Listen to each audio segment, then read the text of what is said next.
The shocking statement: Julian is standing in the middle of Wall Street, in his underwear. $80 billion vanished in exactly 60 seconds. And I am the one who took it all. The betrayal. He called me trash. He stepped on my hands with $5,000 shoes. He thought I was just a janitor cleaning his toilets. He thought I was too stupid to notice his father's crimes, the hidden trap. But Julian forgot one thing. His family never owned this empire. They were just guests. They were renting this land from my grandfather.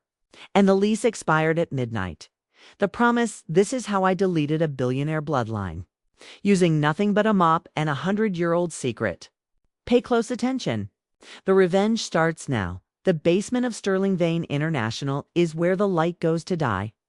It is a world made of concrete and shadows. The air here does not move. It smells of stale bleach and cold ammonia. It smells of forgotten dreams. Upstairs, the air is filtered through gold and glass. But down here, the air is thick. It sticks to your skin like a layer of grease.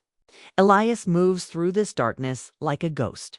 He is 24 years old, but his hands look 50. They are cracked from the chemicals. They are stained by the dirt of men who think they are gods. Elias does not look up. Looking up is a luxury he cannot afford. He focuses on the porcelain. He focuses on the reflection of the flickering fluorescent light in the toilet water. Every scrub is a prayer. Every sweep is a countdown. The silence in the basement has a sound. It is a low hum. It is the sound of the massive servers breathing. These servers hold the digital souls of the elite. They hold the bank accounts. They hold the bloodlines. Elias listens to that hum every single day. He knows the rhythm of the building. He knows when the elevators groan. He knows when the security guards take their smoke breaks. He is a part of the plumbing. He is invisible. To the men in the suits, he is less than the dust he cleans. He is a biological machine, a tool to be used and discarded. Elias likes it that way. Invisibility is a shield. Invisibility is a weapon. The floor is cold marble. It is a strange choice for a basement bathroom. But the Vane family loves to show off. Even their shadows must walk on stone imported from Italy. Elias is on his knees. His back aches with a dull heat. He is cleaning the grout with a small brush. It is a task meant to break a man's spirit. It is designed to remind him of his place. The door swings open. The sound is like a gunshot in the small space. The hinges scream. The air changes instantly. The smell of cheap bleach is replaced by something aggressive. It is the scent of sandalwood and expensive oud. It is the smell of Julian Vane. Julian does not walk like a normal man. He marches. Each step is a statement of ownership.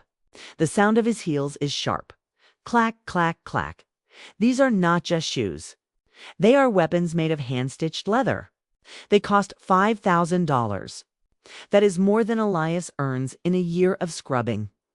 Julian stands over Elias. He does not say a word. He just stands there.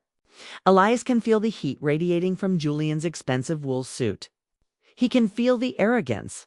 It is a physical weight. Elias keeps his head down. He continues to scrub. His heart is steady. His hands do not shake. Suddenly, a massive weight crushes Elias's right hand. Julian has stepped directly onto his fingers. The pain is electric. It shoots up Elias's arm and explodes in his brain. He can feel the bones in his hand groaning under the pressure. He can feel the skin tearing against the cold marble. He does not scream. He does not even gasp. He stays perfectly still. Julian leans forward. He puts more weight into his heel. He twists his foot. He is trying to grind Elias's fingers into the stone. He is trying to see a reaction. He wants a tear. He wants a plea for mercy. Julian begins to laugh. It is a soft sound. It is a dry chuckle that suggests Elias is the funniest thing he has seen all day. Julian looks down at the back of Elias's neck. He sees the sweat. He sees the frayed collar of the janitor's uniform. To Julian, this is sport. This is how he starts his afternoon. He likes to remind the world that he is at the top of the food chain. He thinks he is untouchable. He thinks the man on the floor is a cockroach. Julian speaks. His voice is smooth like silk but cold like ice.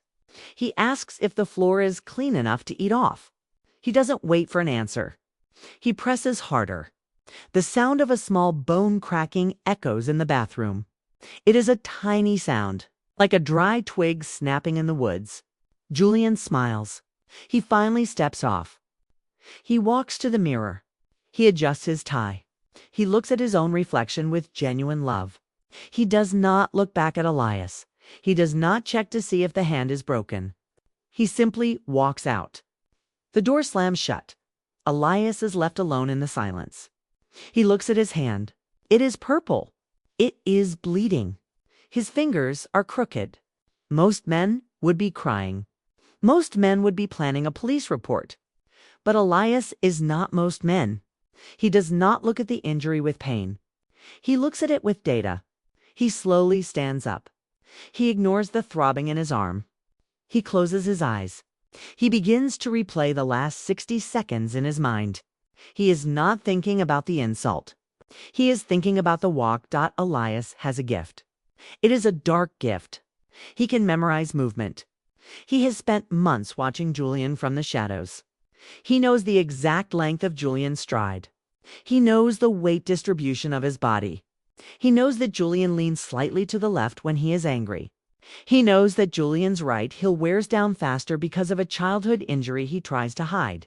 Elias is a master of the gait. But today he learned something even more important. When Julian was standing on his hand, Elias wasn't just feeling the pain. He was listening. He was focused on the vibration of Julian's body. He was tracking Julian's heartbeat through the contact of the shoe. He felt the pulse. It was 72 beats per minute. It stayed steady even while he was hurting Elias. That means Julian is a sociopath. It means he feels no excitement when he causes pain. He feels nothing. This is a critical piece of the puzzle. Elias needs to know exactly how Julian's heart functions. He needs to know the rhythm of the enemy. Elias picks up his brush. He goes back to the grout. He cleans the blood from the marble. He cleans it until the stone shines like a mirror. He is not a janitor today. He is a cartographer. He is mapping the downfall of a dynasty. Every step Julian took left a trail in Elias's mind. Elias knows that the security system upstairs uses gait recognition. It uses the way a person walks to identify them. It is more accurate than a fingerprint. It is impossible to fake. Unless you have spent years studying the target. Elias looks at the camera in the corner of the ceiling. It is a small black dome. It is watching him, but it does not see him. It sees a broken man in a dirty uniform. It does not see the architect of the greatest financial heist in history. Elias knows the codes. He knows the patterns. He knows the heartbeat of the building. And now he knows the heartbeat of the man who thinks he owns it.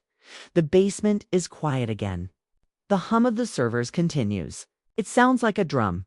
It sounds like a march. Elias finishes the floor. He stands up and walks to the mirror.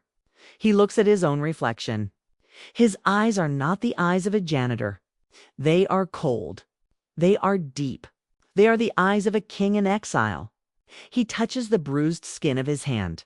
He does not feel the pain anymore. He only feels the purpose. Julian thinks he won.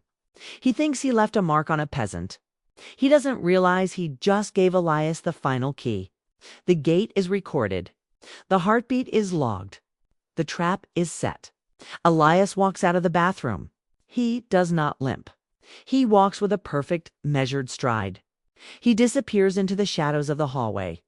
The countdown has begun. Why would a man cleaning toilets need to know the exact frequency of a billionaire's heart? Why would he spend years memorizing the way a man walks? The answer is hidden in a vault 300 feet below the street. A vault that only opens for one specific person. A vault that Julian Vane thinks is his. But the locks are about to be fooled by a ghost.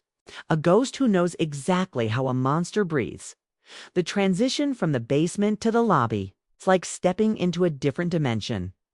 Down there it was cold stone and the smell of rot. Up here, it is gold and the smell of money. The Sterling Vane Auditorium is a cathedral of glass and steel.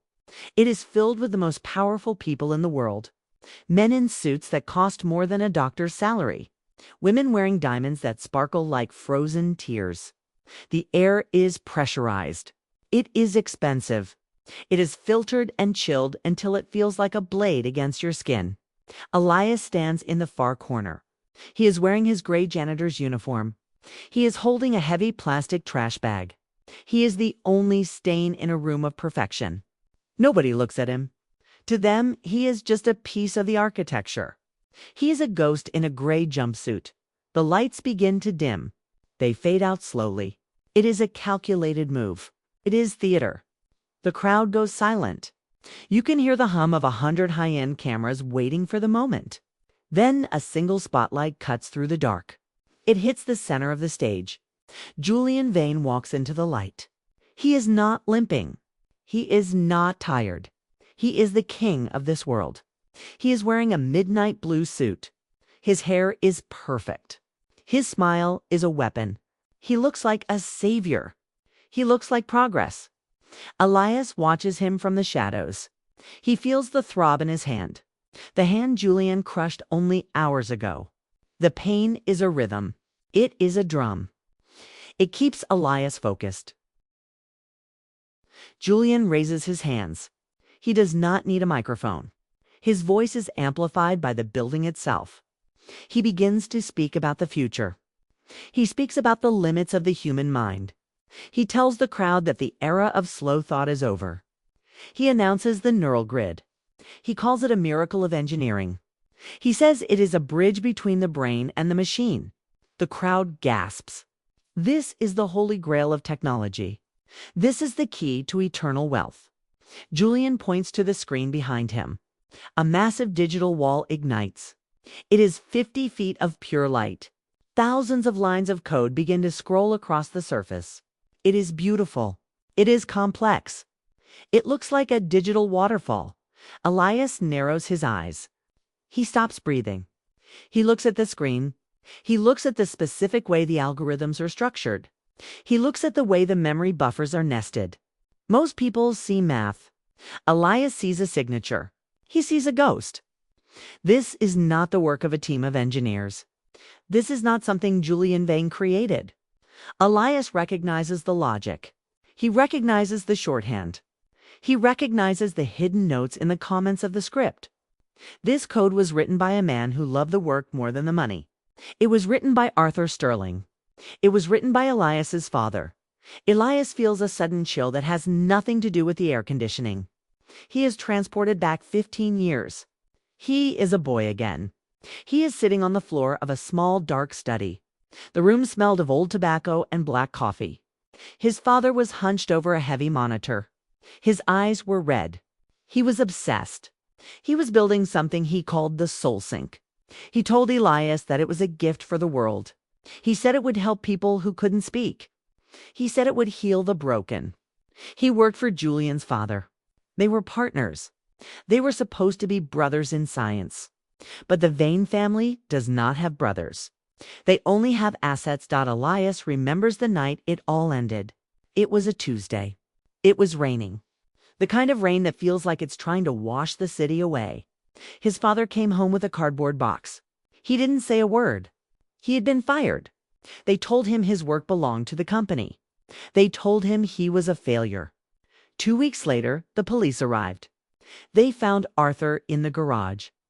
They said it was a suicide. They said he couldn't live with his own shadow. They showed the family a note written with a ballpoint pen. But Arthur Sterling hated ballpoint pens. He only used fountain pens. He said a man's thoughts should flow like ink, not like grease. Now Elias watches the thief stand on the stage and take the credit. Julian is laughing. He is telling the audience how hard he worked. He is telling them how he sat up through the night to perfect the code. It is a lie. It is a theft of a dead man's soul. Julian is selling his father's murder as a tech breakthrough. The audience is cheering. They are standing up. The sound is like an ocean. Julian looks out at the crowd. He is looking for someone to admire him. His eyes pass over the janitor in the corner. He doesn't see the fire in Elias's eyes. He doesn't see the memory of a rainy Tuesday. Elias feels his heart rate begin to change. It is no longer 72 beats per minute. It is accelerating. He looks at the screen again. He sees a flaw, a tiny hidden gate in the code.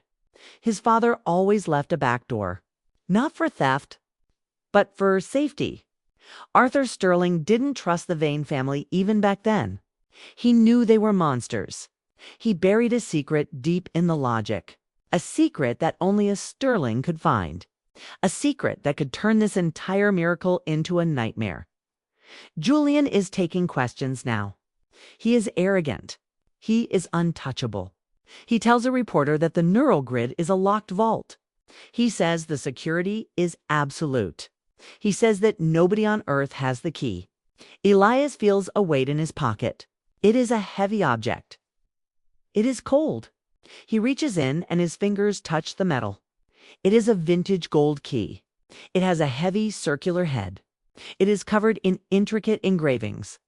It looks like an antique. It looks like a relic. But it is not a decoration. This key was the last thing his father gave him. He didn't leave a note. He left this. He told Elias to keep it close to his skin. He told him that one day the Vanes would try to own the sky, and this key would be the only thing that could bring them back to Earth. Elias pulls the key out just enough for the light to hit it. The gold glimmers. It is a soft, warm light. It is the only real thing in this room of lies. Elias looks at the stage. He looks at the man who stepped on his hand. He looks at the thief who stole his name. The applause is reaching a fever pitch. Julian is basking in the glory. He thinks he has one. He thinks he is a god. He has no idea that the janitor is holding the trigger.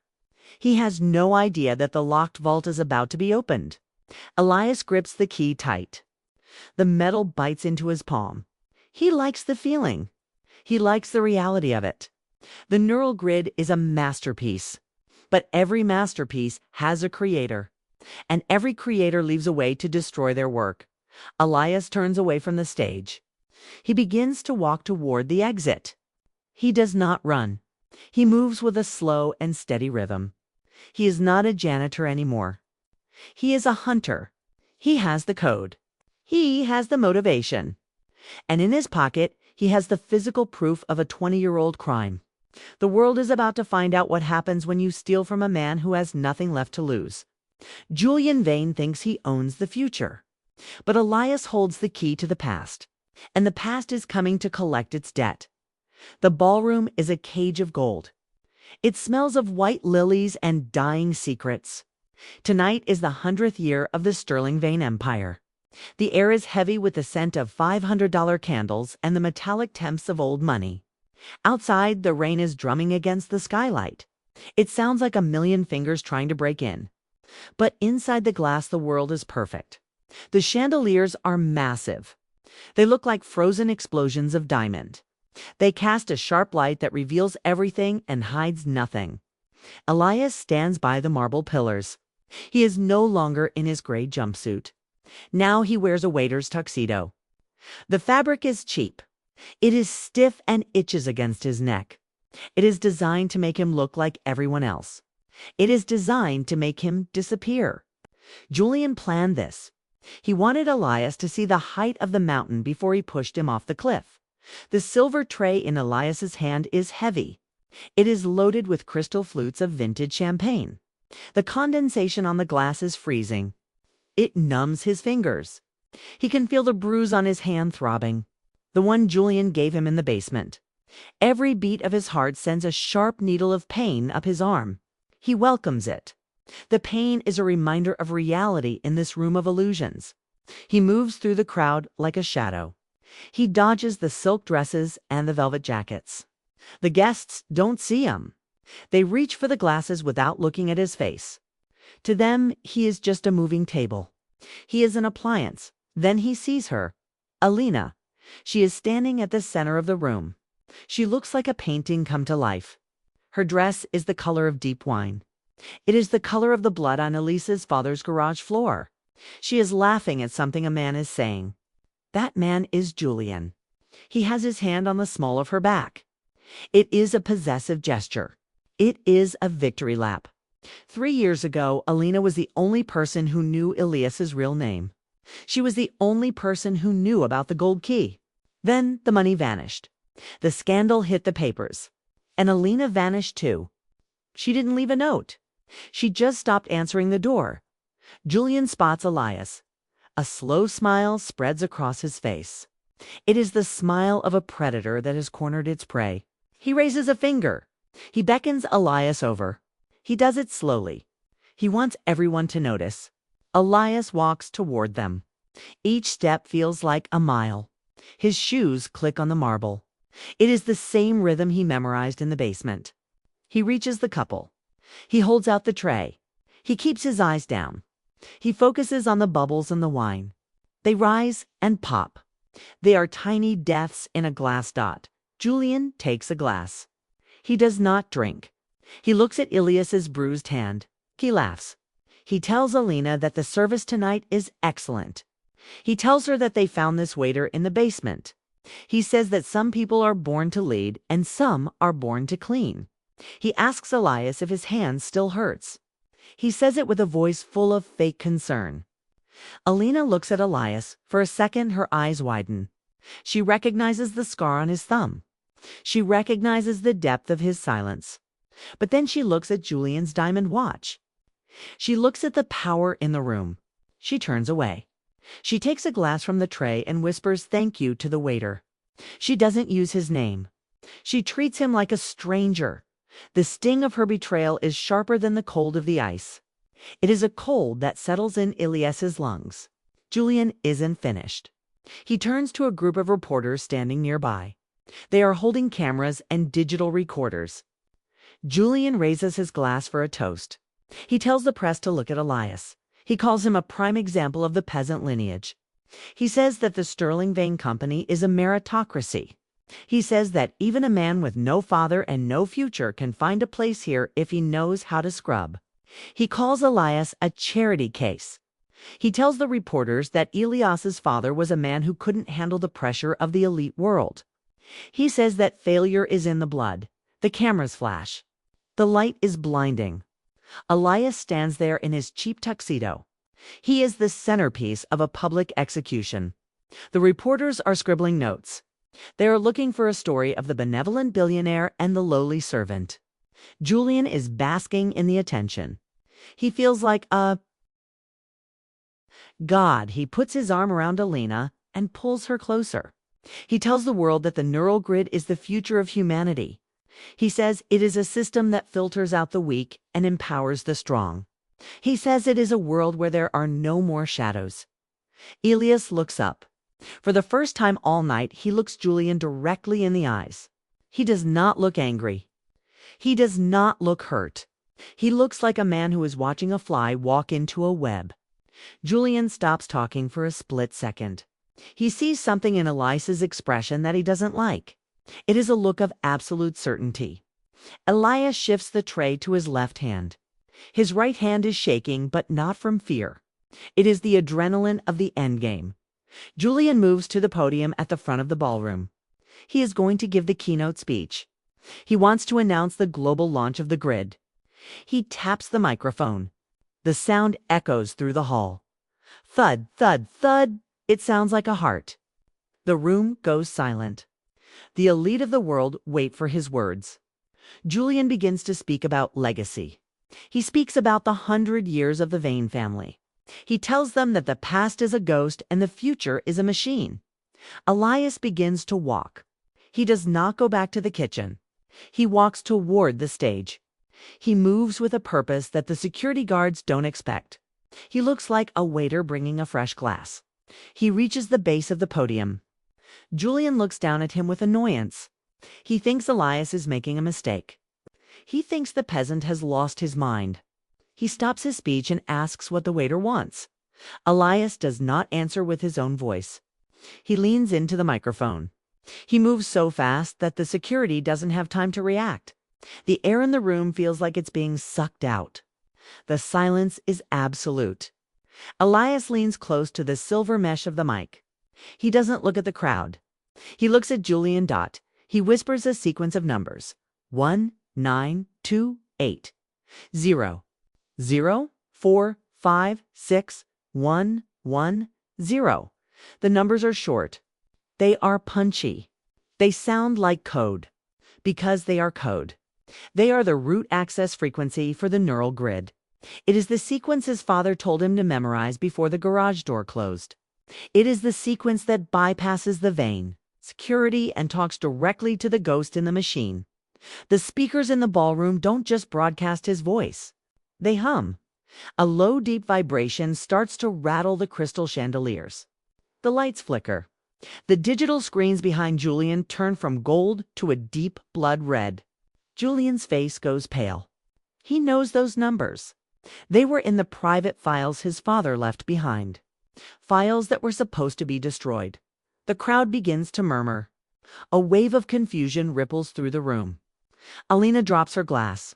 The sound of it shattering on the marble is like a starting gun. Julian reaches for the microphone to cut it off. But it's too late.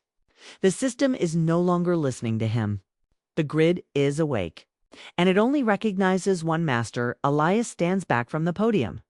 He straightens his cheap tuxedo. He looks at Julian's trembling hands. He looks at the press, who are now recording every second of the collapse. He doesn't say a word. He doesn't need to.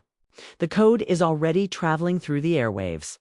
It is traveling to every server and every bank account connected to the Sterling Vane name. The lights in the ballroom go black. For a second, the only sound is the rain on the roof. Then the screens ignite again. They don't show the Vane logo. They show a picture of a man in a small dark study. A man with a fountain pen. A man named Arthur Sterling. The 100-year celebration is over. The erasure has begun. The air in the employee locker room is thick and heavy. It smells of old metal and the sour scent of industrial detergent. This is the place where the invisible people hide their lives. Small lockers for small dreams. Julian Vane stands in the center of the room. He looks like a shark in a bathtub. His tailored suit is out of place here. He looks at the rows of dented lockers with pure disgust. He is breathing through his mouth to avoid the smell of the common man. He finds locker number 409, Elias. The name is scratched into the metal with a sharp object. Julian pulls a master key from his pocket. He turns it slowly.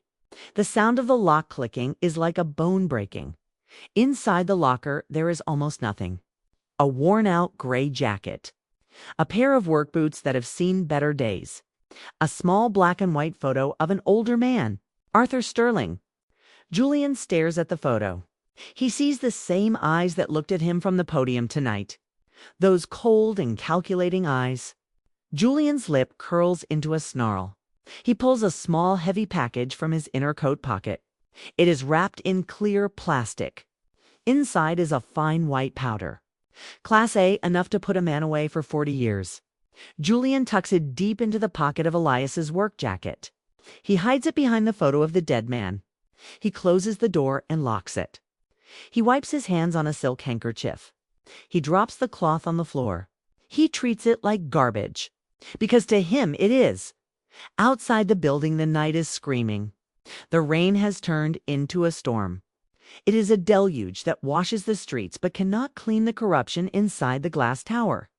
Julian stands in the lobby and makes the call. He does not call local police. He calls the high-level contacts. He tells them there is a security breach. He tells them a disgruntled employee is dealing dangerous substances inside the headquarters. He plays the role of the concerned leader perfectly. His voice is steady. His heart rate is calm. He is a predator who has just set the perfect trap. Elias is walking through the service corridor when they hit him. The lights are blinding. Red and blue strobes dance on the white-tiled walls. 5 men in tactical gear swarm him. They do not ask questions. They do not read rights. They slam Elias against the wall. The impact knocks the wind out of his lungs. He feels the cold, hard barrel of a rifle against the back of his neck. He feels the grit of the wall against his cheek. He smells the rain on their uniforms. He feels the heavy weight of the steel handcuffs locking around his wrists. The metal is freezing. It bites into the skin of his bruised hand. The pain is a sharp white line in his brain. Julian walks around the corner. He is surrounded by his own private security. He watches the arrest with a look of fake sadness. He shakes his head slowly. He tells the officers to be thorough. He tells them to check the locker room. He says he noticed Elias acting strange after the gala. He says he fears for the safety of his staff. Elias says nothing. He does not struggle.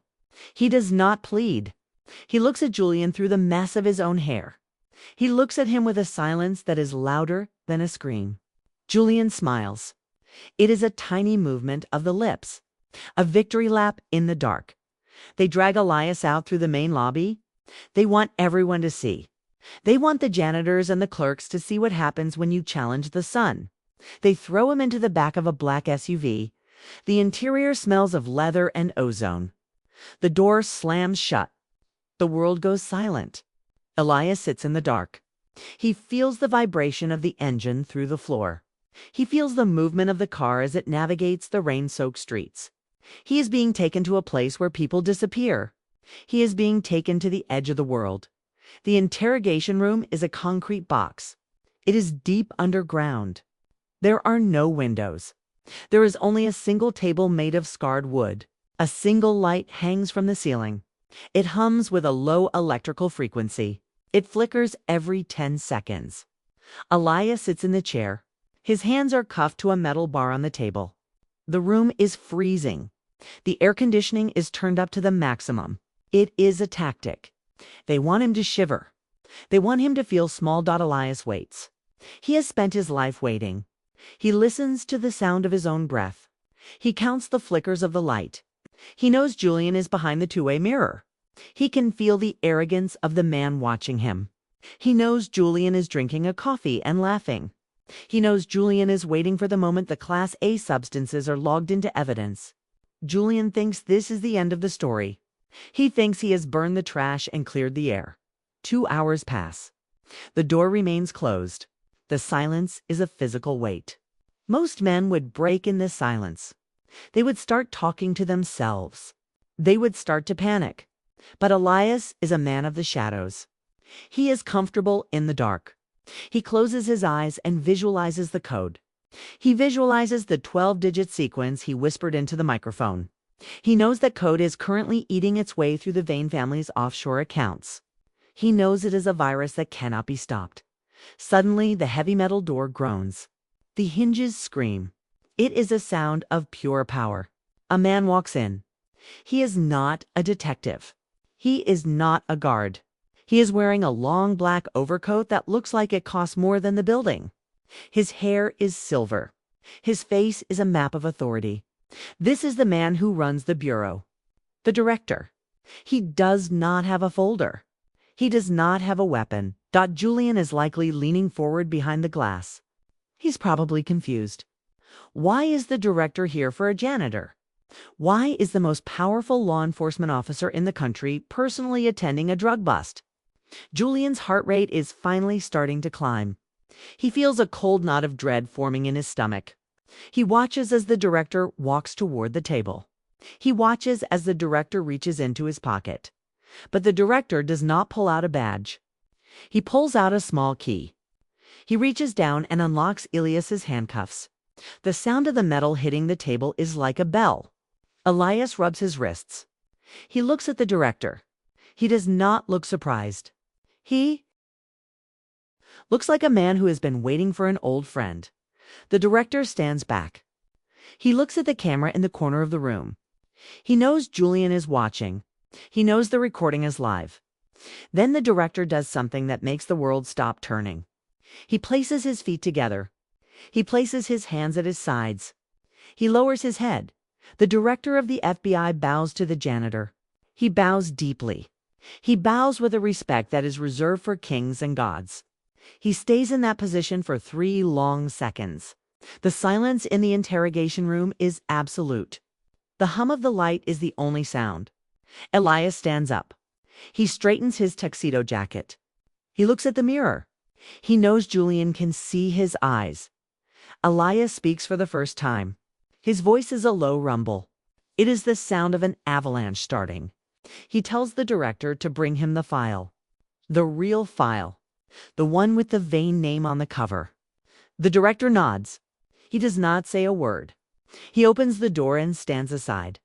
He allows Elias to walk out first. Julian is standing behind the glass. His coffee cup has fallen to the floor. The brown liquid is spreading across the expensive rug like a stain. He is shaking.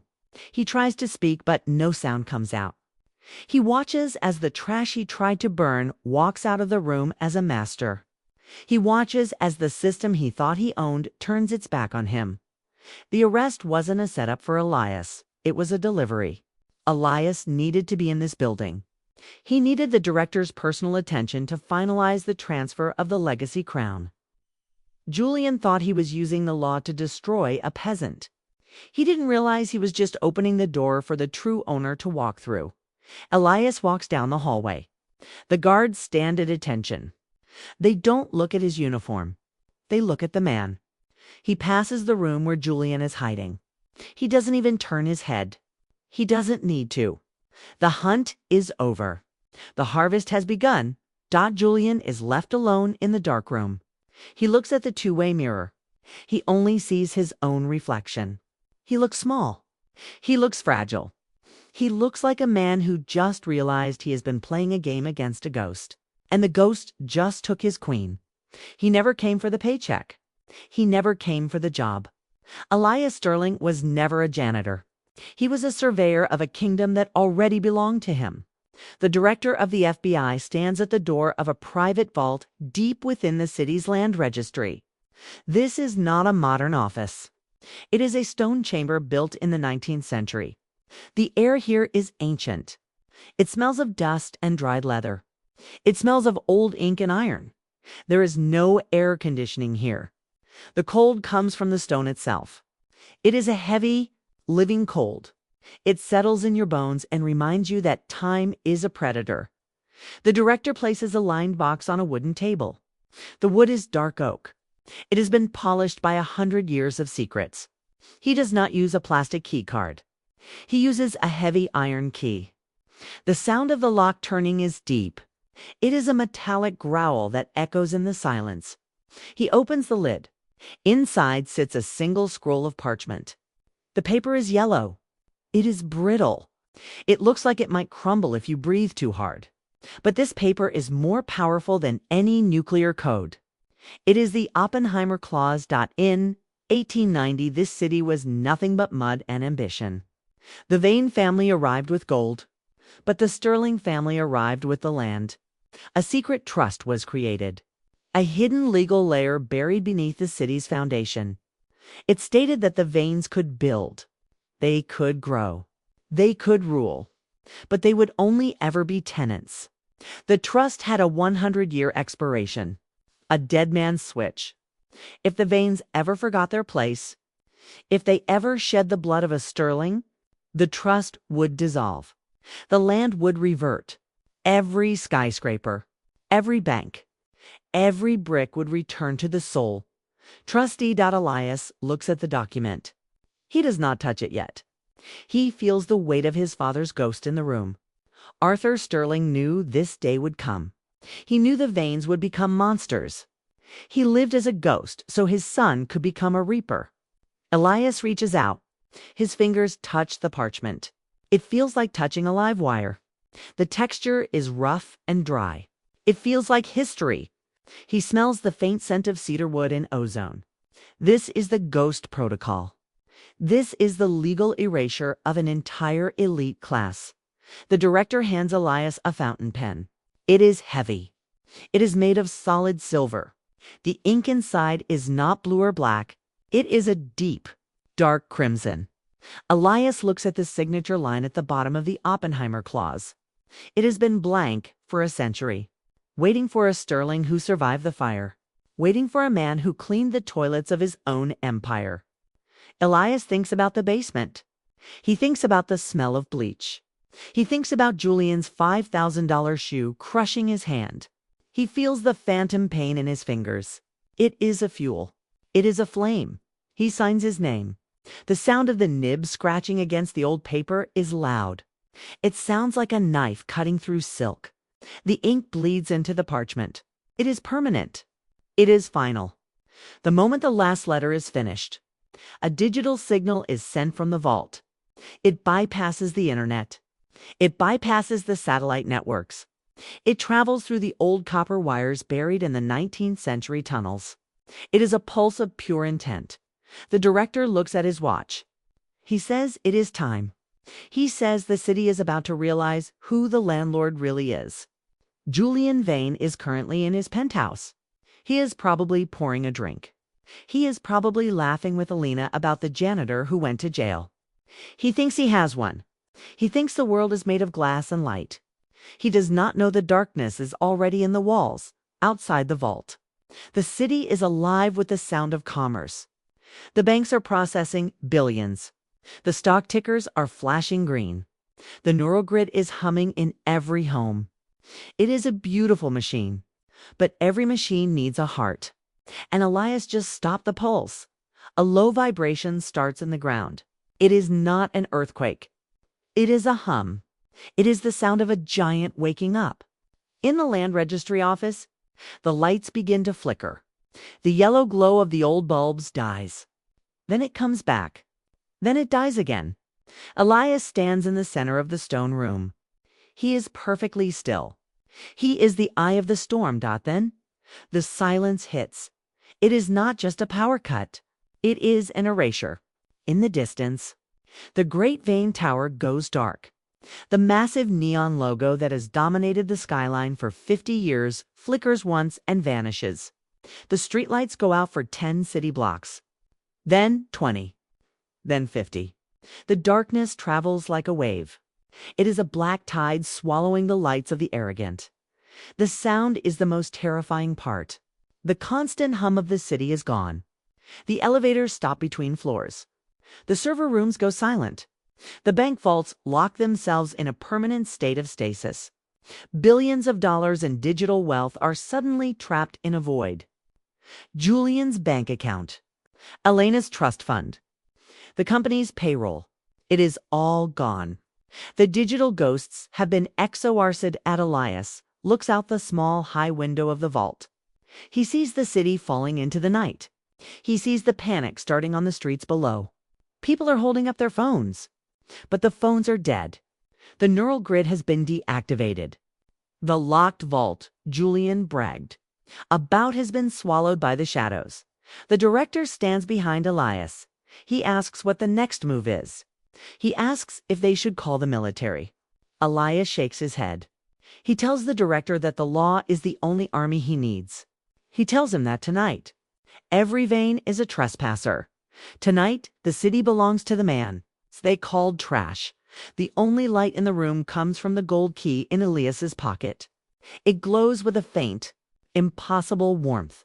It is the only power source left in a world of black stone. Elias turns away from the window. He walks toward the door. Each step is measured. Each step is a claim, somewhere in the darkness. Julian Vane is screaming. He is hitting the glass of his penthouse window. He is looking at the black void where his empire used to be.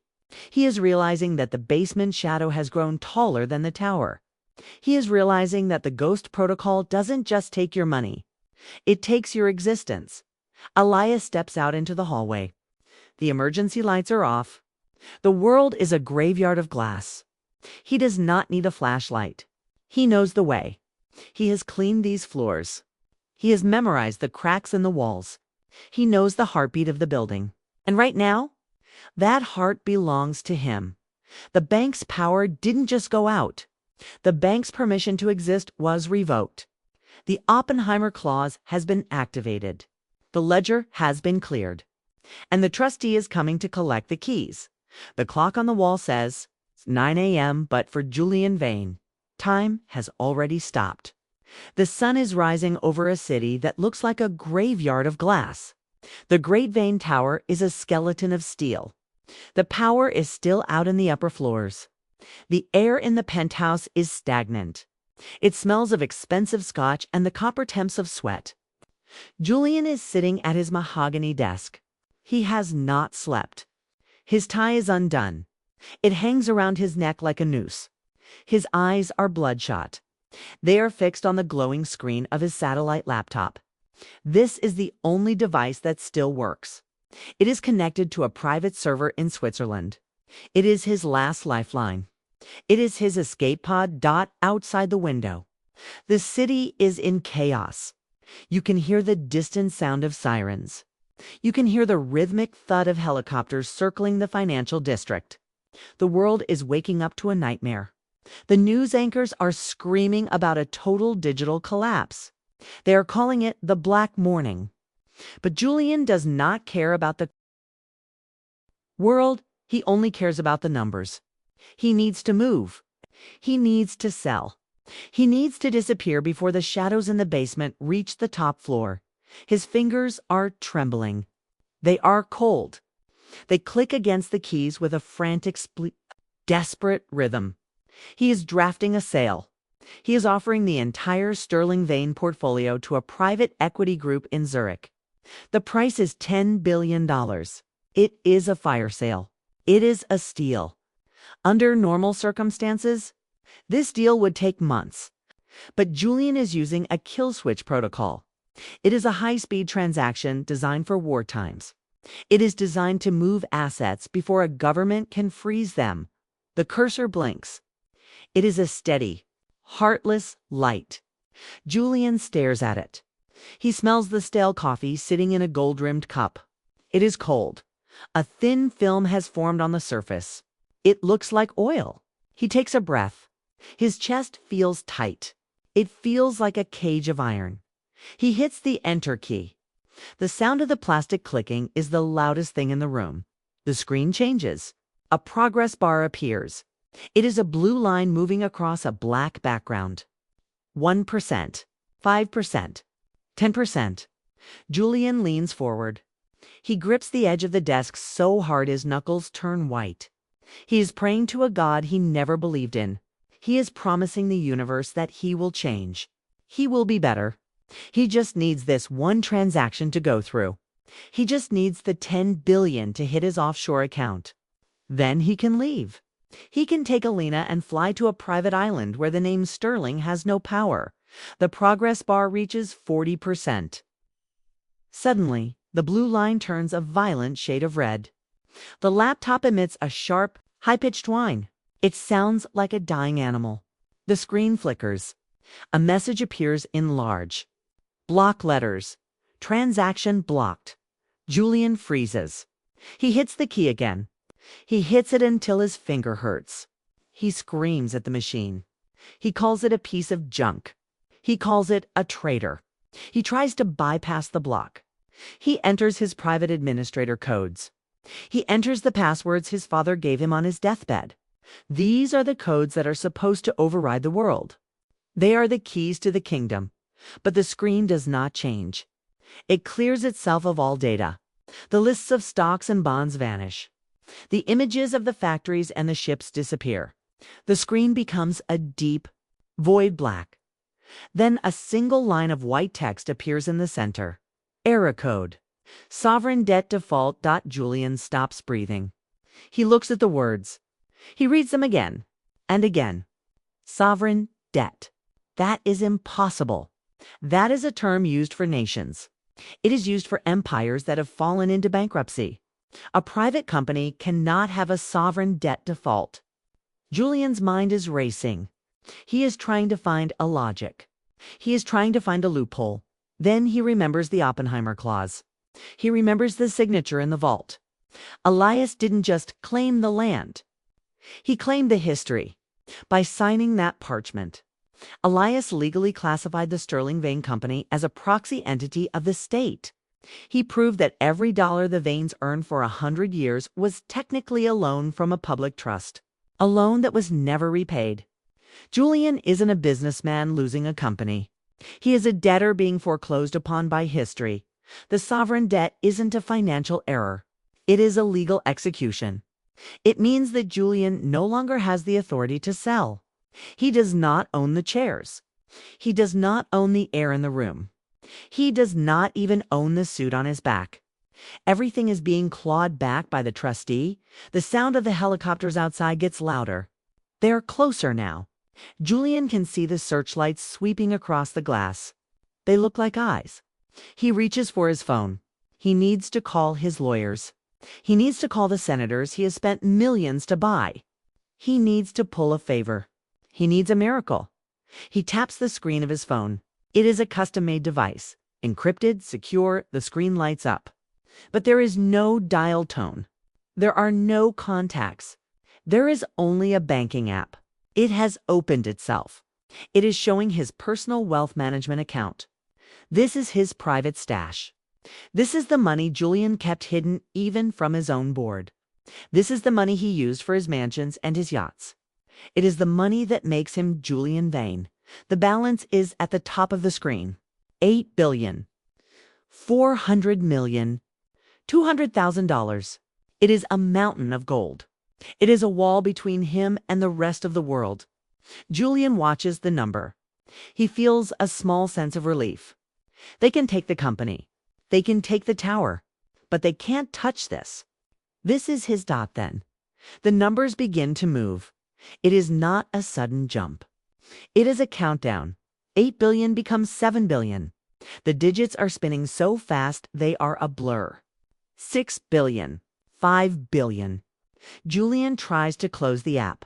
He tries to turn off the phone. He tries to smash the screen against the mahogany. But the device is locked. It is being controlled from somewhere else. 4 billion. 3 billion. The scent of the lilies from the gala is still in his nostrils. It smells like a funeral now. 2 billion. 1 billion. Julian falls to his knees. He is holding the phone like a holy relic. He is begging the screen to stop.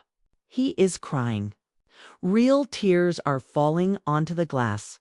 They are the tears of a man who has lost his soul. 500 million. 100 million. 10 million. The numbers slow down as they reach the end. They want him to see it. They want him to feel the weight of every lost cent. 1 million. 500,000. 100,000. 10,000. 1,000. The phone emits a soft, final chime. The same sound it makes when a message is received. Julian looks at the screen. $0. The balance is a perfect circle of nothing. It is a mirror of Julian's future. He is standing in the most expensive penthouse in the world. He is surrounded by gold and silk. But he is a pauper. He is a beggar. He is worth less than the dust on Elias's mop. The silence in the room is absolute. The hum of the satellite laptop has stopped. The helicopters have moved on to the next target. Julian is alone in the gray light of the morning. He looks at his hands. They are the hands of a man who has never worked a day in his life. They are soft. They are useless, suddenly. The lights in the penthouse flicker. The power is coming back. But it is not a warm light. It is a cold, blue fluorescent glow. It is the same light that illuminates the basement. The monitors on the wall ignite. They don't show the stock market. They show a live feed of the lobby. Julian sees a man walking through the front doors. He is not wearing a suit. He is wearing a gray janitor's uniform. He is walking with a steady, measured gait. He is carrying a single piece of paper. The director of the FBI is walking 3 steps behind him. Elias stops at the security desk.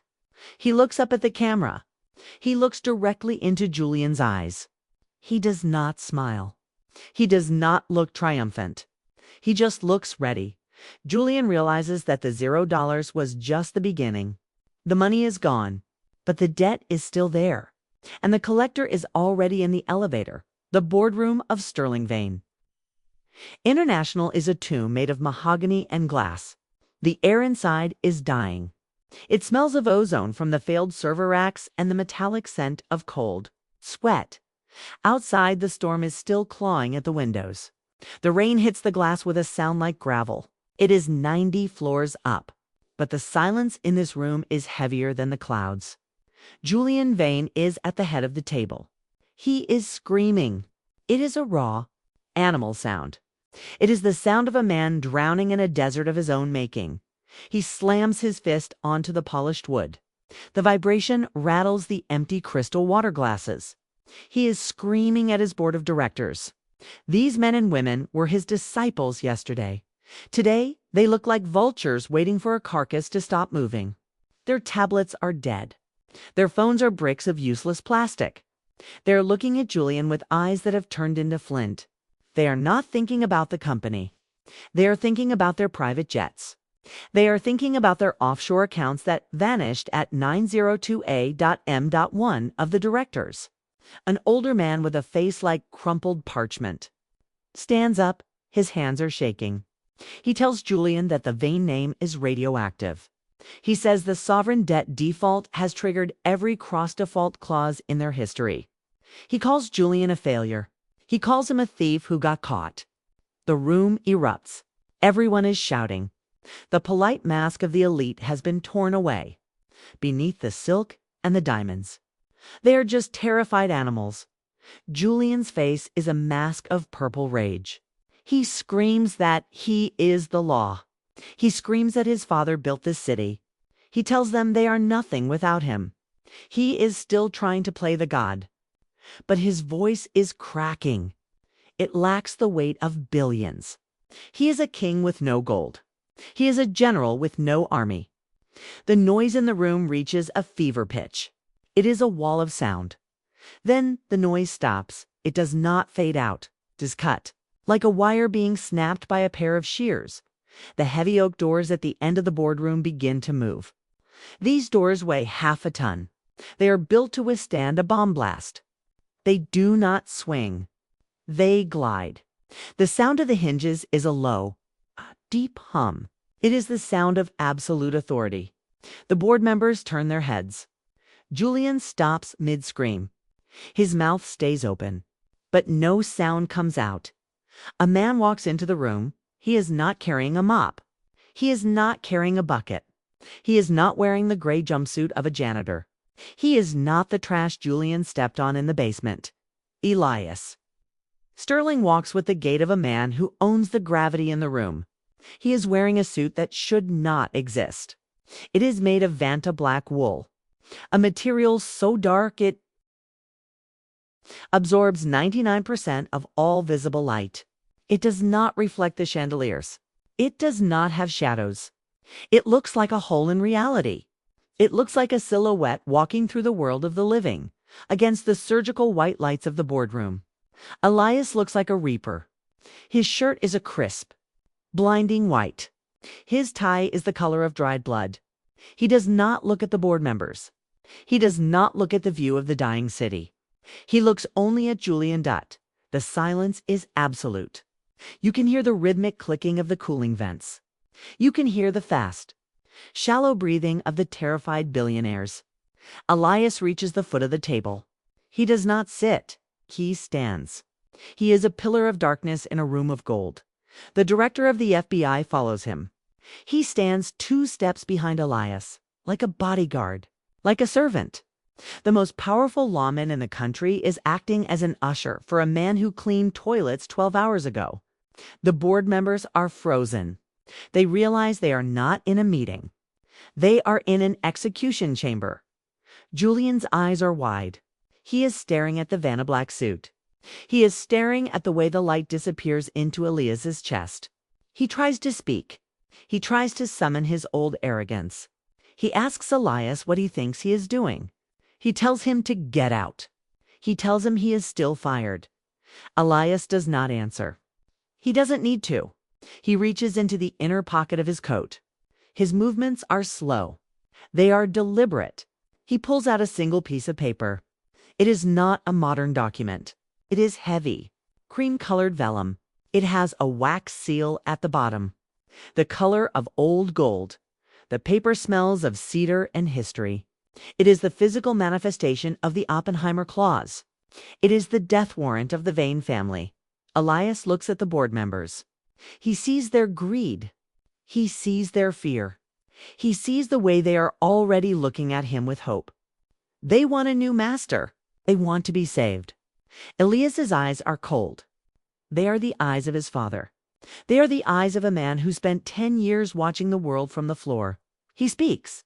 His voice is a low, cinematic rumble. It is the merry voice of the abyss. He tells them that the lease has ended. He tells them that the Vane name has been removed from the registry. He tells them that they are currently standing on private property without a permit. Julian stands up. He tries to reach for the paper. He is frantic. He is clawing at the air. He screams that it's a forgery. He screams that Elias is a ghost. Elias ignores him. He takes the piece of paper and throws it onto the center of the mahogany table. The paper does not flutter. It is heavy. It lands with a solid, final thud. It slides across the polished surface. It stops directly in front of Julian. The text at the top is visible to everyone in the room. It is not written in legalese. It is written in a language of power. Notice of total clawback. Julian looks at the paper. He looks at the seal. He looks at the signature of Elias Sterling. He realizes that this paper doesn't just take the company. It authorizes the seizure of everything. The houses, the cars, the art, the very clothes Julian is wearing. Elias leans forward. He places his hands on the table. The Vantablack sleeves swallow the light of the room. He whispers a single sentence. I told you I never miss a spot. The board members begin to stand up. They are moving away from Julian. They are gravitating toward Elias. They are leaving Julian alone at the head of the table. He is an island of failure in a sea of shadow. The director of the FBI steps forward. He places a hand on Julian's shoulder. It is not a friendly gesture. It is a claim. He tells Julian that he is being detained for systemic financial fraud and the murder of Arthur Sterling. Julian looks at Elias. He is searching for mercy. He is searching for a human emotion. But Elias is no longer a human. He is the ghost protocol. He is the justice that the system tried to bury. Elias turns his back on Julian. He walks toward the window. He looks out at the city. The lights are starting to come back on. But they are not the Vane lights. They are a different color. A steady, honest blue dot. The boardroom is no longer a tomb. It is a courtroom. And the sentence has just been delivered. Julian looks down at the paper. He sees a small smudge of bleach on the corner. A reminder of where Elias came from. A reminder of the man Julian thought was trash. The paper is the checkmate. It is the end of the dynasty. It is the beginning of the erasure. The silence in the boardroom is no longer empty. It is heavy. It is a physical weight that presses against the lungs of everyone present. Julian Vane is slumped in his chair. The gold-plated armrests look like bars.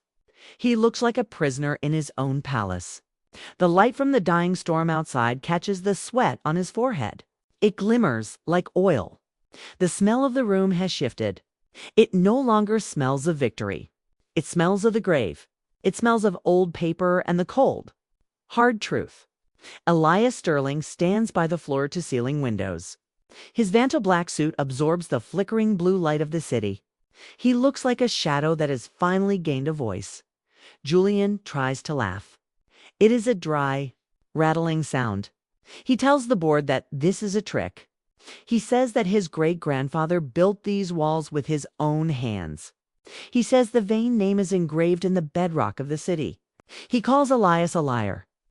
He calls him a thief who found a loophole. Julian's voice is high. It is thin.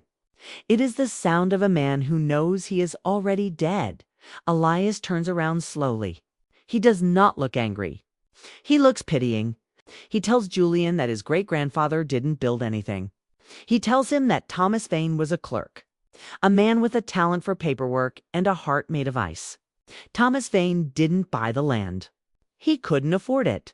He was a rent-taker, a manager hired to watch the property while the true owners were away. Elias walks to the table.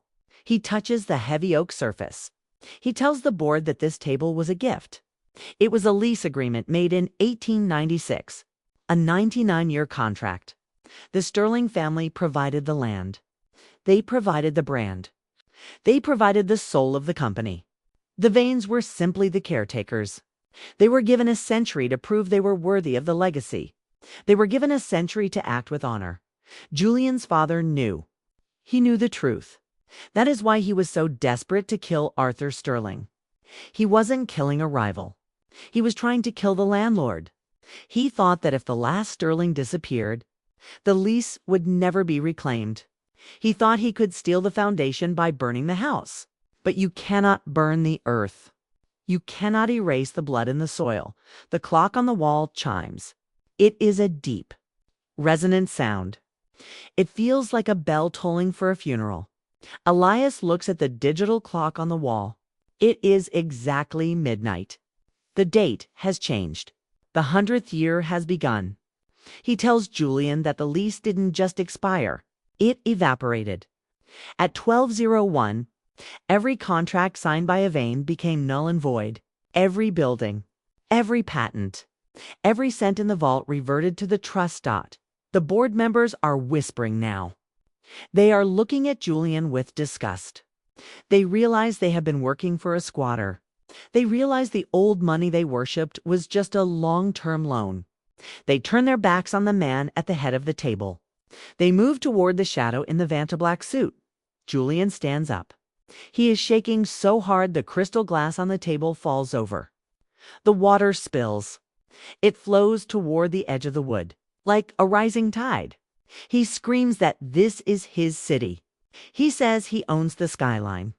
He says he owns the very air they breathe. Elias smiles. It is a small, sharp movement. He tells Julian that he is wrong. He tells him to look out the window.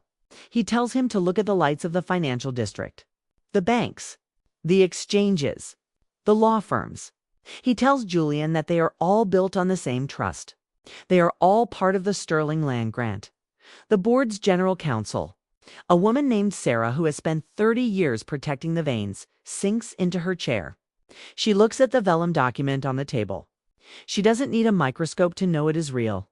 She recognizes the seal of the High Court. She knows that her entire career has been a lie. She looks at Julian and realizes she wasn't serving a titan. She was serving a parasite. The CFO, Marcus, is staring at his dead tablet. He is calculating the loss in his head. But the math doesn't work. How do you calculate the loss of an identity? How do you put a price on 100 years of stolen glory? He looks at Elias. He sees the future. He sees a man who doesn't need a board. He sees a man who is the system itself. Julian is looking at his hands. They look small to him now. They look fragile. He remembers his father taking him to the top of this tower when he was 6 years old. His father pointed at the horizon. He said, "Everything the light touches is ours." He said, "We are the kings of this concrete forest." Julian believed him. He built his entire life on that belief. He crushed people. He stole. He lied. Because he thought he was a king. Now he realizes he was just a child playing in someone else's garden. The air in the room is getting colder. The emergency lights are dimming. The blue glow of the city is the only thing left. It reflects off the Vantablack wool of Elias's suit. The fabric is so dark it feels like looking into the bottom of a deep well. It is cold to the touch. It is silent. It represents the vacuum that Elias has created. He has removed the Vane family from the equation of the world. Elias speaks again. His voice is a slow, rhythmic pulse. He explains the rent-taker law. He says that in the old world, some families were chosen to hold the keys. They were given the privilege of staging. They were given the privilege of staging ingredients. If you're using like a scanner, the brand. They were allowed to use the Sterling name to build their wealth. But they were never owners. They were merely stewards. And Julian's ancestors failed the most basic test of stewardship. They became arrogant. They became cruel. They began to believe their own lies. He tells the board that the 99-year lease was a test of character. It was designed to see if a common family could handle the weight of an empire without losing their humanity. The Vanes failed within the first generation. They turned the Sterling Vane name into a weapon of oppression. They turned the city into a hunting ground. The director of the FBI pulls Julian toward the door. Julian's feet drag on the carpet. The sound is a soft, hissing noise. It is the sound of a man being erased. He looks back at the boardroom one last time. He sees the men and women he thought were his friends. They are not looking at him. They are looking at the paper. They are looking at the new son. Elias stands alone at the head of the table. He picks up the parchment. He rolls it up slowly. The sound of the paper crinkling is like the sound of dry leaves in autumn. He tucks it under his arm. He doesn't need the board. He doesn't need the reporters. He has the truth. He looks at the camera in the corner. He knows the recording is being broadcast to every major news outlet in the country. He knows the world is watching the fall of the arrogant elite. He knows that by morning, the name Vane will be a punchline. It will be a synonym for a fraud. The final revelation is approaching. Elias walks to the map of the city on the wall. It is a massive, backlit display. It shows the financial district in glowing gold lines. Every building, every street, every tunnel. He taps the screen with his bruised hand. The gold lines turn to a deep, sovereign purple, the color of the Sterling Trust dot. He tells the room that the lease didn't just cover this building. It didn't just cover the company. It covered the 12 square blocks of the downtown core, the most expensive real estate on the planet. The land beneath the stock exchange, the land beneath the federal courthouse, the land beneath the central bank. Everything is held in the name of the sole trustee. Elias is not just the CEO of a company. He is the landlord of the entire financial world. He is the man who can turn off the city with a single signature. He is the master of the bedrock. The board members gasp. They realize the scale of the revenge. It is not a corporate takeover. It is a territorial reclamation. Elias has not just beaten Julian. He has inherited the earth beneath his feet. Elias walks toward the door. He does not look back. He has a city to rebuild. He has a father to honor. And he has a janitor's closet to lock for the very last time. The world does not end with a bang. It ends with a click. A single, cold, final click of a computer key. Elias Sterling stands at the head of the mahogany table. He does not look like a man seeking revenge. He looks like a man performing an audit. The director of the FBI stands beside him. He holds a digital tablet that glows with a pale, ghostly light. The air in the boardroom is freezing now. The scent of Julian's expensive cologne is being choked out by the smell of ozone and the dry, ancient scent of the vellum contract. This is the moment of the clawback. This is the moment when the 30-year lie finally collapses under its own weight. Elias looks at the board members. His eyes are like chips of black ice. He tells them that a house built on stolen land is not a home. It is a crime scene.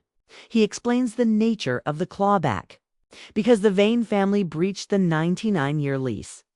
Every dollar they took from this company was never theirs. Every salary Julian received, every bonus his father took, every dividend paid to their offshore accounts, it has all been reclassified. In the eyes of the High Court, it is no longer wealth. It is unsanctioned theft. The legal term ripples through the room like a physical shock, Sarah. The general counsel drops her pen. It rolls across the table with a sound like a heartbeat. She knows what this means. This isn't a bankruptcy. It is a total, systematic erasure. Under the Oppenheimer Clause, the Sterling Trust has the right to reclaim every asset purchased with stolen funds. This is not limited to the company. It extends to the private lives of the Vanes. It reaches into their bedrooms. It reaches into their garages. It reaches into their very skin. Julian is still in the corner.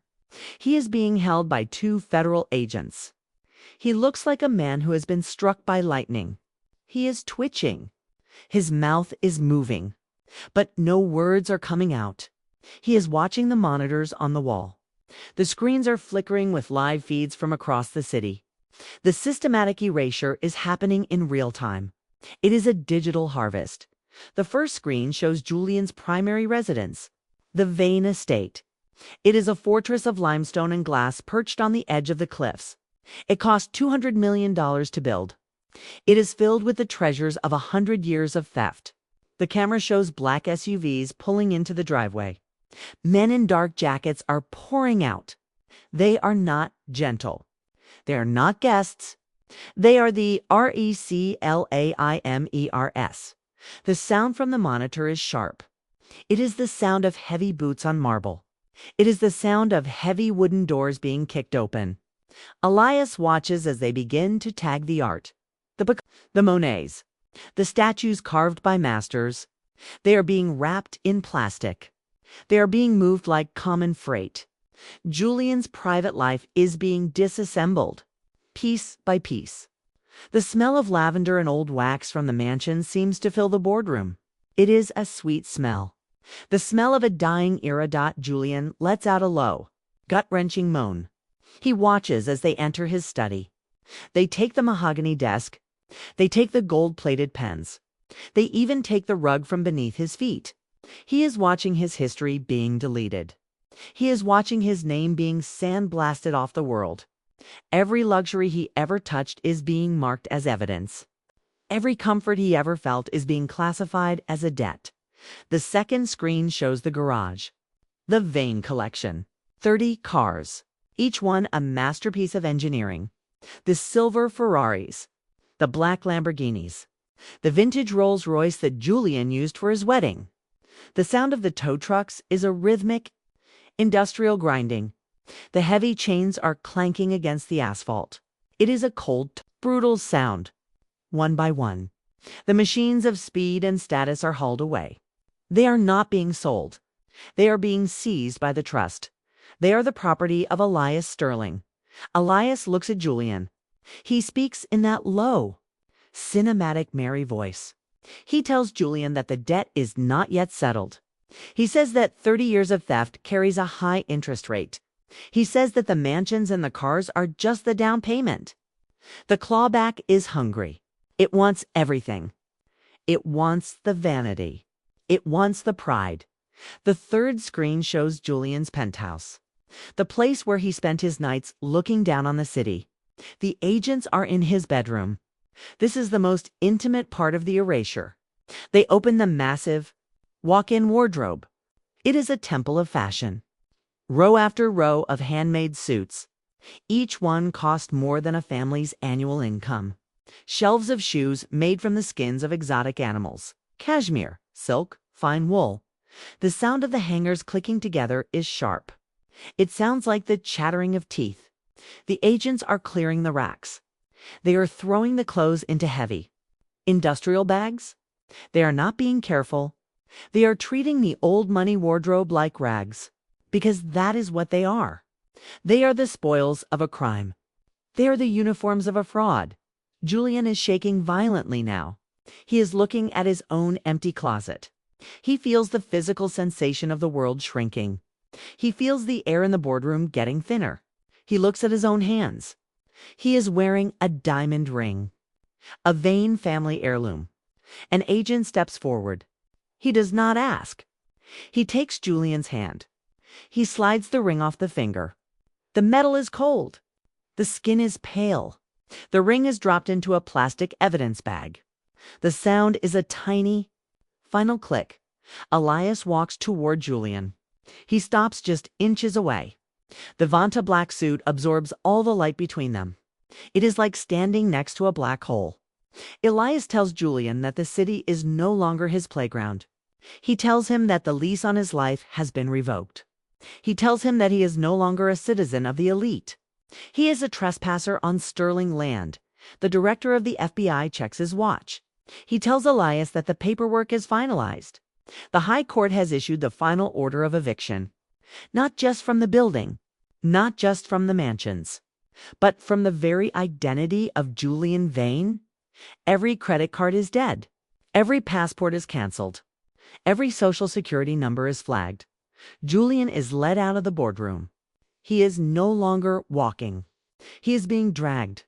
He passes through the lobby where the janitors are standing. They are watching him. They are not laughing. They are just silent. They are the witnesses to the fall. Julian looks at them. He sees the faces of the people he ignored for decades. He sees the people he called trash. Now, he is the one being discarded. They take him down in the service elevator. The one used for trash? The walls are scratched. The floor is stained with bleach. This is Elias's world. Julian is surrounded by the scent of ammonia. It burns his nostrils. It makes his eyes water. He is descending. Down from the clouds. Down to the street level, the elevator doors open. They are at the side entrance. The one for the invisible people. The rain is still falling. It is a cold, gray curtain that washes the grime of the city into the gutters. The federal agents stop at the threshold.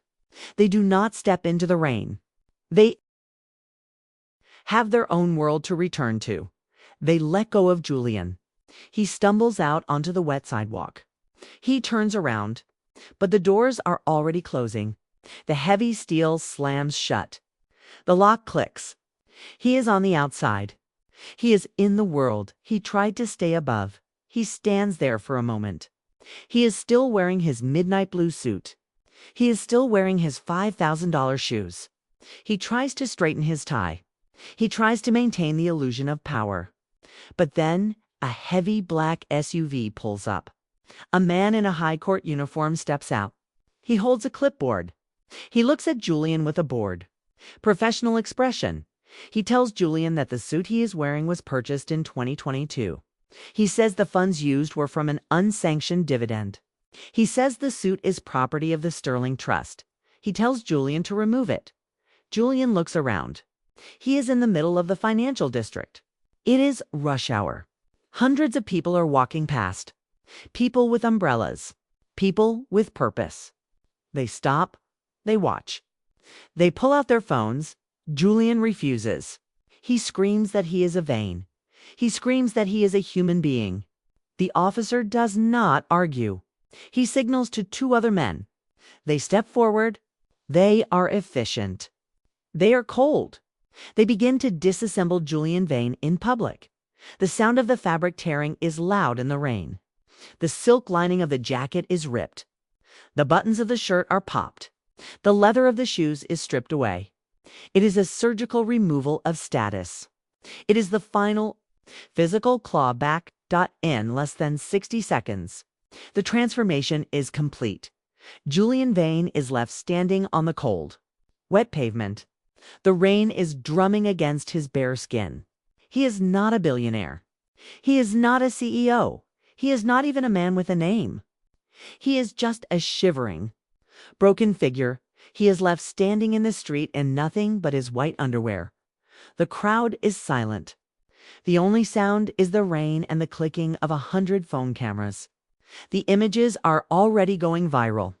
The King of Wall Street has been reduced to a pale, naked ghost. He looks at the Great Vane Tower. The lights are blue now. The sterling blue. He looks up at the top floor. He sees a silhouette in the window.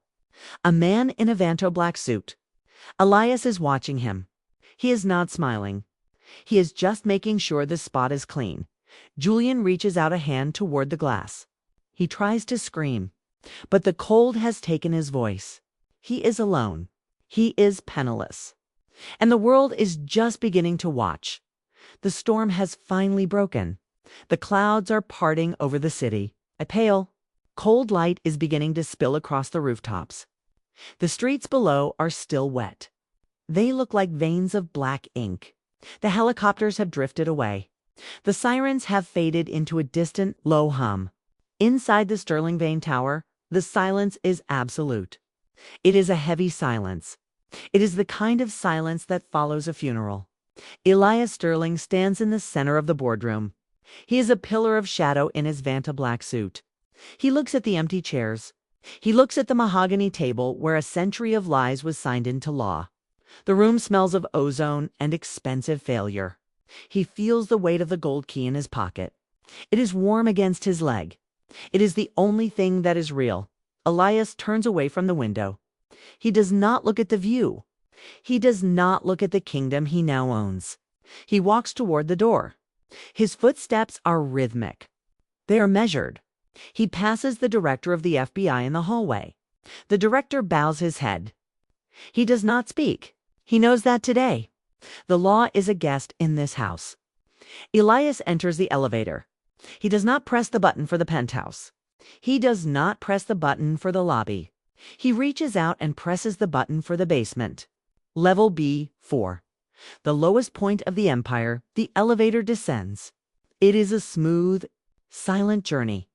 Elias watches the floor numbers count down. 90, 80, 50. Each floor represents a layer of the Vane family's arrogance. Each floor is a floor he once cleaned. He remembers the smell of the perfumes in the executive suites. He remembers the sound of the laughter in the marketing departments. He remembers the way the people looked through him. Now, they are all gone. The building is a shell. It is waiting for a new soul. The elevator reaches the basement. The doors slide open. The air here is different. It is thick, is damp. It smells of stale ammonia and cold concrete. It is the smell of the invisible world. Elias steps out. His Vantablack suit looks out of place against the gray walls. He walks down the long wall, dimly lit corridor. The fluorescent lights overhead are flickering. They make a sharp, buzzing sound. It is a nervous sound, like the building is holding its breath. He reaches the janitor's closet. The door is slightly ajar. He pushes it open. The hinges scream. It is a familiar sound. Inside, the room is small. It is cramped. It smells of wet fabric and old wood. He sees his gray jumpsuit hanging on a hook. It looks like a shed skin. He sees his work boots in the corner. They are covered in the dust of 1,000 floors. He looks at the photo of his father on the wall. Arthur Sterling. His father is smiling. He looks like a man who knew the ending of the story. Elias reaches for the mop. The handle is made of old ash wood. It is smooth from years of use. It is heavy. He feels the grain of the wood against his palm. This is his scepter. This is the tool that allowed him to map the enemy. He looks at the bucket. The water inside is cold. He dips the mop into the gray water. The sound of the fabric soaking up the liquid is a soft, heavy splash. He wrings it out. The metal mechanism of the bucket groans. It is a mechanical cry. He walks out into the hallway. He finds the spot where Julian stepped on his hand. The marble is still stained with a faint purple bruise. It is a shadow of the violence that started this reckoning. Elias places the mop on the stone. He begins to move. It is not the movement of a servant. It is a ritual. He moves the mop in a perfect figure 8. The sound of the wet strings dragging across the marble is hypnotic. Swish, swish, swish. He is cleaning the history of the Vanes. He is washing away the arrogance. He is scrubbing the ghost of Julian's $5,000 shoes from the floor. He feels the rhythm in his chest. His heart rate is 72 beats per minute. Steady, absolute. He is the master of the gate. He is the lord of the pulse.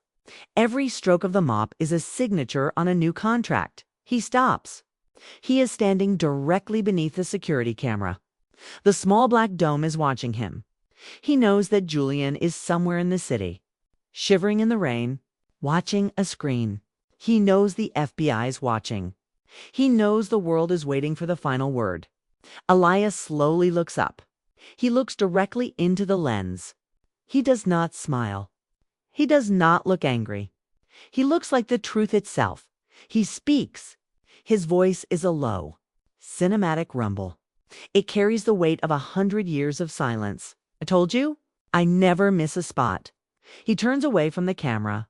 He leaves the mop in the bucket. He leaves the basement. He walks toward the service exit. He does not need the gold key anymore.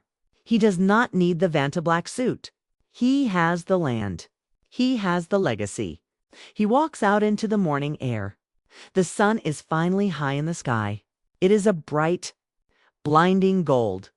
It reflects off the glass of the tower dot outside, high above the street. The transformation is continuing. A massive scaffold hangs from the top of the building. Workers in orange vests are suspended in the sky. They are holding high-pressure sandblasting hoses. The sound is a deafening, constant roar. It sounds like a hurricane hitting a mountain. A cloud of fine white dust is blowing in the wind. They are focusing on the massive letters at the very top. STRLAGVNE. The letters are made of solid brass. They have dominated the skyline for decades. But now, the sand is hitting the Vane part of the logo. The grit is eating into the metal. The gold finish is being stripped away. The edges of the letters are blurring. The dust falls like snow over the financial district. It settles on the umbrellas of the people below. It settles in the gutters. The name that once commanded billions is being reduced to powder. It is being carried away by the breeze. The workers move with surgical precision. They are not just cleaning a sign. They're performing an autopsy on a dynasty. The letter V disappears. Then the A. The N follows. Finally, the E is erased. The stone behind the metal is revealed. It is clean. It is white. It is as if the veins were never there. Only one word remains. Only one name is left standing against the blue sky. Sterling. The brand is restored. The bloodline is vindicated. The janitor has finished the sweep. Elias stands on the sidewalk. He is just a man in a black coat. He blends into the crowd. He watches the dust of the Vane name settle on the wet pavement. A taxi drives over it. A businessman steps on it. The world is moving on. The system has been reset. He reaches into his pocket and pulls out the vintage gold key one last time. He looks at the engravings. He looks at the circular head. He realizes it isn't a key to a vault. It is a key to a new beginning. He walks toward the park. He walks with a steady, measured stride. He is not a landlord. He is not a billionaire. He is a son who kept his promise.